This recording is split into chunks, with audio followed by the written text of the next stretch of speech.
How's it going, everybody? Welcome back to In the Pit with Steve. I am your host, as always. My name is Steve, and we're doing something a little bit different on the channel. So typically we do reactions and reviews to songs and bands that I haven't heard yet. But this time around, we're going to do a concert review. So I've been kind of slacking off the past few years in terms of getting out and going to concerts. To be fair, there hasn't been a lot of tours that kind of came within a travel distance for me that I wanted to go see. But this year, thankfully, there's been a fair amount of stuff that I've been able to get tickets to, and stuff is actually starting to finally happen. So what are we talking about today? We are talking about the group Justice. Now, if you aren't familiar with Justice, they are defined by Wikipedia as Justice is a French electronic music duo consisting of Gaspard Auge and Xavier de Rosnay. I don't have a French pronunciation I'm not capable of it. Justice is known for incorporating a strong rock influence into their music and image. I'm sure. They are definitely among the heavier electronic groups that you will hear, especially ones that have had mainstream success. You've probably heard one of their songs before, even if you don't recognize the band, because they had a massive hit called DANCE back from their debut album Cross, which was about 2007, I believe. That's where I found the band. That's where most people found the band. Though they also had another huge hit with a remix of a Simeon song. They changed the title of it. The version that they're known for is called We Are, oh my God, We Are Your Friends. Is that what it is? I can never remember the name. God, I feel terrible about that. Yeah. Is that it? Yes, We Are Your Friends. Which is a great song, fantastic song. So Justice for me, I think when people think of like French house music, they immediately go to Daft Punk. For me, I've never been, a massive Daft Punk fan. There's certainly songs that they have written that I enjoy. But for me, if I'm going to listen to electronic music, to house music, I like the little bit of the heavier side of stuff. And that's not to say that Justice doesn't have a big pop side, because they absolutely do. But Justice has always been my personal favorite electronic artist, and just never been able to go see them live because they typically play, big festivals, major cities, that kind of thing. And I don't live in a major city, and I don't necessarily live near a major city. So the chance to see them before was not really something that I had. But earlier this year, they announced a new album called Hyperdrama. It came out. I absolutely loved it. It's in my contention for favorite albums of this year. And they played Coachella, and I watched the Coachella set on YouTube. They had it, and I was like, my God, that would be fun to go see them live. And I was trying to think of something to do for my best friend's birthday, which was this past week. And I saw that Justice was playing Philadelphia, and Philadelphia is in driving distance, though it's one of those things where it's in driving distance, but you're gonna have to get a hotel for the night and then drive back the next day. And they happened to be playing Philadelphia the day after his birthday. So I figured this is a pretty solid birthday gift. So I figured, why don't we get some tickets, get a hotel, and go down and see one of our favorite bands. And they absolutely delivered. So trying to figure out exactly how I wanted to do this video. I took some footage of the show that I'm going to have playing off to the side here. Though I do want to let you know that our seats were not, let's just say we had an obstructed view, despite the tickets not saying that we had an obstructed view. So when I was purchasing the tickets, as you go through Ticketmaster, it'll say, hey, this has an obstructive view. And you probably don't want to deal with that. So I just kind of kept poking around, clicking on different tickets until I finally found one that didn't have one. And so I decided, okay, that seems like a pretty good spot. Nice and affordable. Let's get the tickets. And I will say this, as concert tickets, concert prices have been on the rise. I thought the price for Justice was actually pretty fair. I'm going to be honest, I can't remember exactly off the top of my head, because I did purchase the tickets a couple months ago. I want to say they were about $60 a piece. And I think that was a pretty fair price for a band of their stature, the quality of the show that you were going to get. And I felt that was a pretty fair price. I've certainly paid a lot more for tickets. Also certainly paid a lot less for tickets.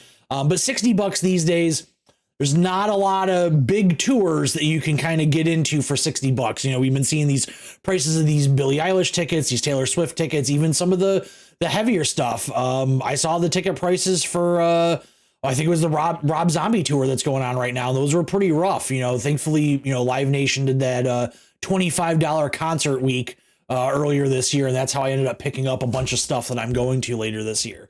But the one thing I was kind of surprised about was no opener. When the tour was announced and I saw the flyer for the tour, no opener was listed. And I said, oh, that's fine with me. You know, we're just going to get a bunch of Justice that night. And I was okay with that. But the night before the show, I was flipping through Instagram and I saw they were announcing that the tour was starting. You know, it was a post from like a day or so ago, and it had an opener on it. And I was not immediately familiar with who it was. It was listed as Braxe plus Falcon. And I was like, okay, is that two different people? Is that one group? What is it?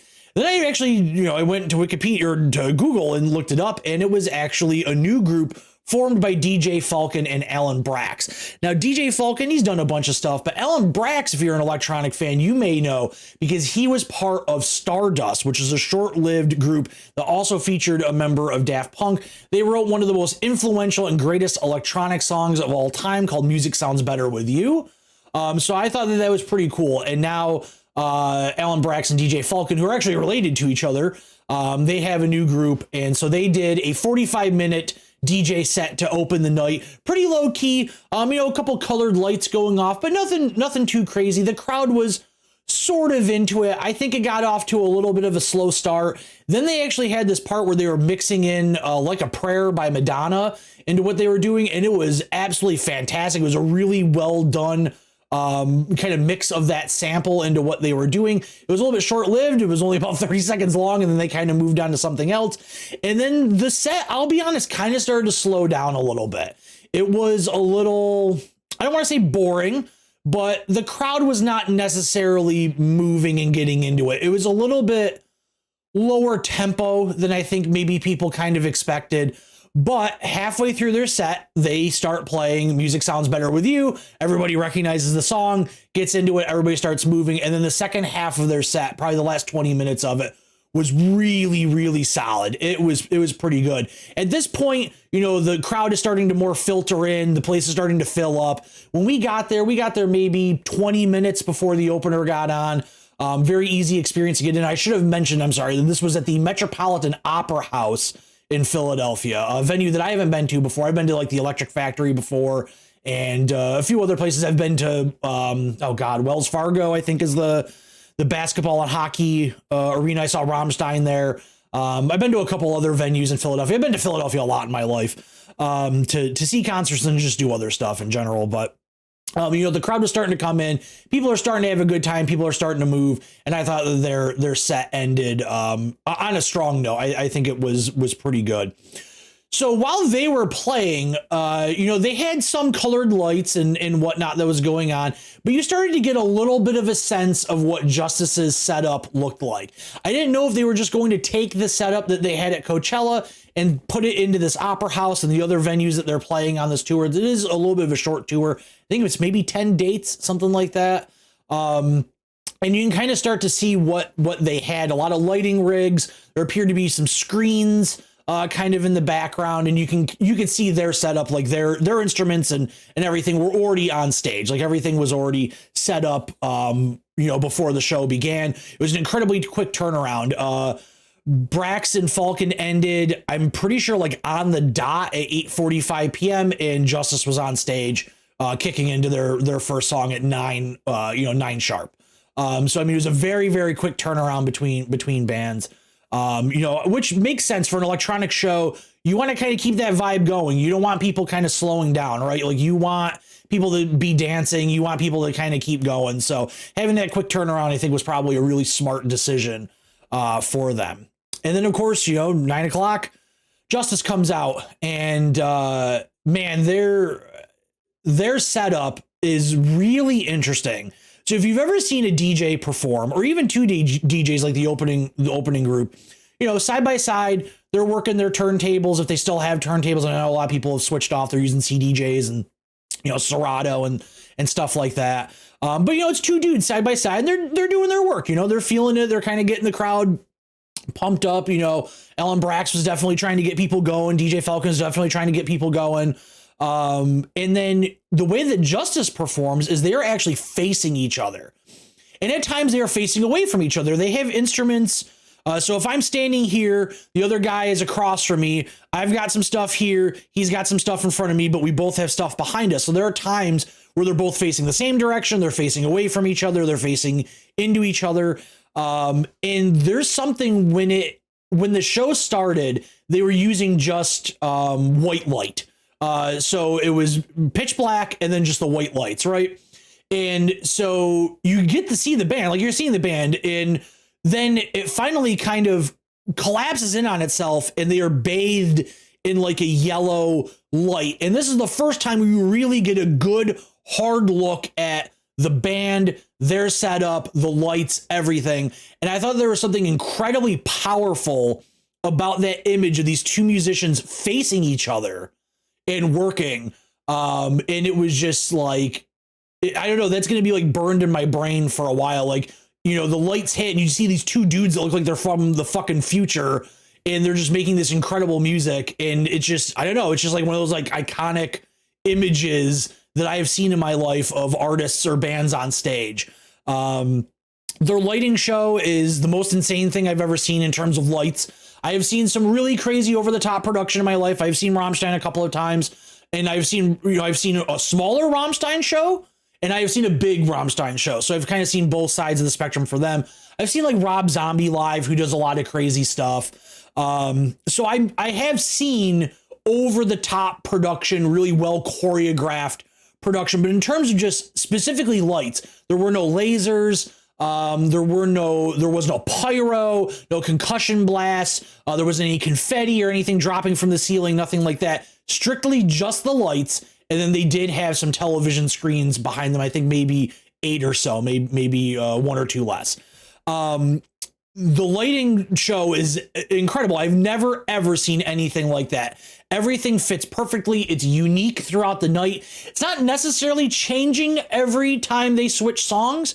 There were definitely motifs and themes that ran throughout the night. A big one was kind of like, it almost looked like fireworks, where they would the lights would splash a color and then crackle and fade out.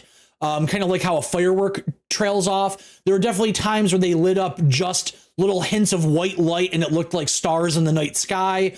Obviously they used that cross image a lot. They no longer have the big light up glowing cross affixed to their kind of stage setup, but they did flash big giant, I don't know, probably 20-foot tall crosses in the lights throughout the night. And so it was cool to kind of see these themes, because also musically there were motifs and themes that remained throughout the night. They played a few of their songs multiple times. Now, like when they did DANCE, they did like the full live version of it during their encore, but there was a moment earlier in the set where they played 30 seconds of DANCE. There were times where they played The Party multiple times. They mixed in little quick hits of stuff because they are doing, there's a few songs where they just kind of played, this is what the song sounds like. But for the most part, they are mashing up their tracks, right? Because they are an electronic duo. They are mashing new songs with old songs, a few old songs together, a few new songs together, you know, really kind of playing around with this stuff, running some of the same vocal lines that are familiar to you as a fan of the band from, okay, this vocal line is from this song, but now they're playing it over this other song, but then it kicks back into the song that it actually belongs to. It was very, very well done. I actually went back, once I got home last night, I watched an interview with them from this year where they were talking about how they decided on the set list for this year. And they said it really was them kind of sitting back and saying, okay, what can we take that's old that would sound good with what we just put out on the new album? How do we kind of blend all this stuff together? They re-recorded some of the older material with newer bass lines. Because the bass during this show, I mean, it was, you could feel it in the base of your skull. I mean, it was really kicking. This was definitely one of the loudest concerts I have ever been to. Now, unfortunately, for me being a stupid idiot teenager and playing drums without ear protection, I have developed a pretty serious case of tinnitus, where I have a constant ringing in my ears. And sometimes I have to ask people to repeat themselves, which I very much feel bad for. I was out to dinner the other night with someone, and she was talking to me, and I had to keep apologizing to her and saying, I'm very sorry, you have to repeat yourself. I am deaf because I was dumb and listened to Metallica at full volume for 10 years. So I typically don't wear ear protection. I know that's bad for me. It's going to make my hearing worse. But if I don't, I can't necessarily hear everything.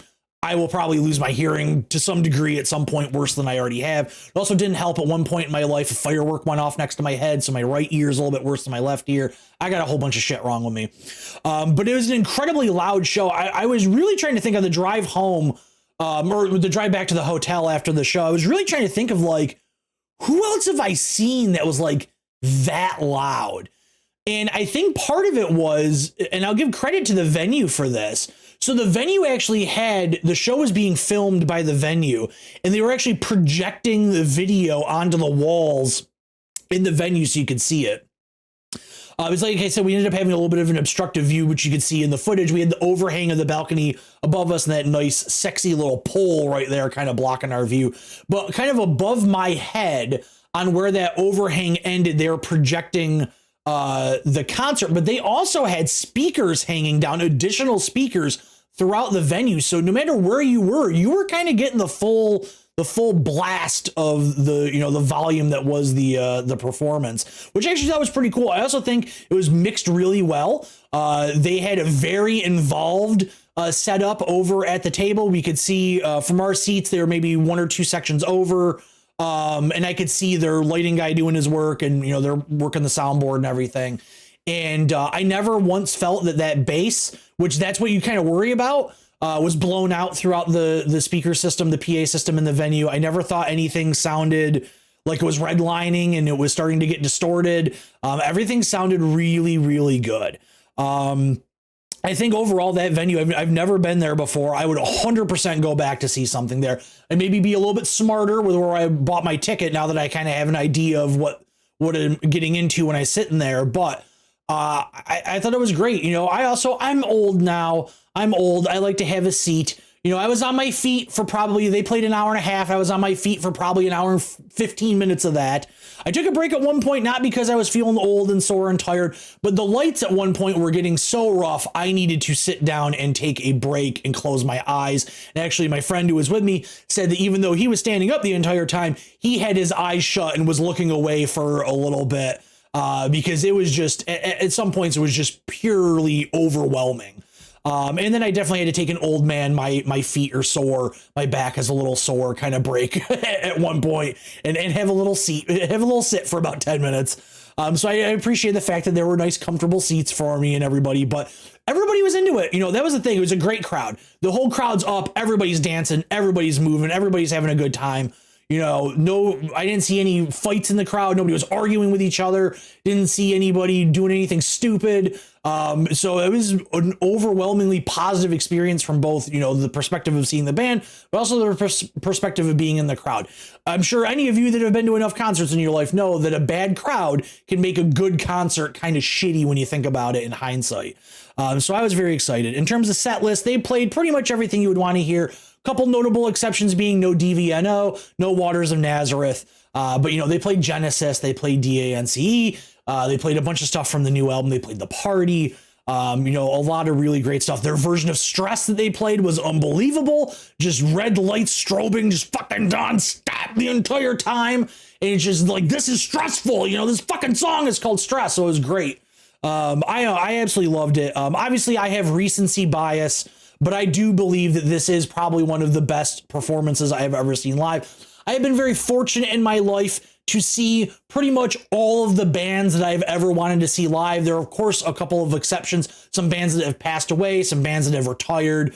There are still some big bands that I have never gotten to see just because things didn't line up, life didn't line up, choice of tour dates, locations didn't line up, whatever it may be. But to finally cross Justice off my list was really cool, because I always thought I was never going to see an artist like this unless I traveled to one of those big crazy festivals, and that's just not me. I'm not a festival person. I just like the regular concert. You know, I don't need to be there for an entire weekend camping out and peeing in the floor. But yeah, unbelievable show. Rumors are going around that they are going to come back to North America in 2025. If they do, and they are within driving distance, I will happily go see them. They did play. Philadelphia was probably not the geographically closest location to us, but it was certainly the easiest to get to and the most affordable to get to. They did play Boston. They played New York City. They played Washington, D.C. Washington, D.C. is probably a little bit too far of a, that would have made for a little bit more difficult trip. But I mean, if they come back and play a Toronto, I'd be happy to cross the border to go see them. If they came back and played like a Pittsburgh on the other side of Philadelphia or on the other side of Pennsylvania, you know, I'd be more than willing to go and do that. Or even if they did, I don't know if they would do Cleveland. That's a little bit of a drive. But you know, I will happily see them again, even if it's the same show. If it's the exact same show, the exact same lighting setup, the exact same set list, I would still go see this again. I've certainly done that before. I'm sure a lot of us have, where you see multiple dates on a tour, especially if they're kind of close by. But yeah, I absolutely loved it. And I highly recommend that if you're a fan of Justice and you get a chance to go see them live, take that opportunity to do so. So that's going to wrap things up for me. We're going to have a few more of these concert reviews before the end of the year. And I don't know if any other tours pop up and I get a chance to go, maybe we'll add on to that list. But thanks for hanging out, and we'll see you again real soon.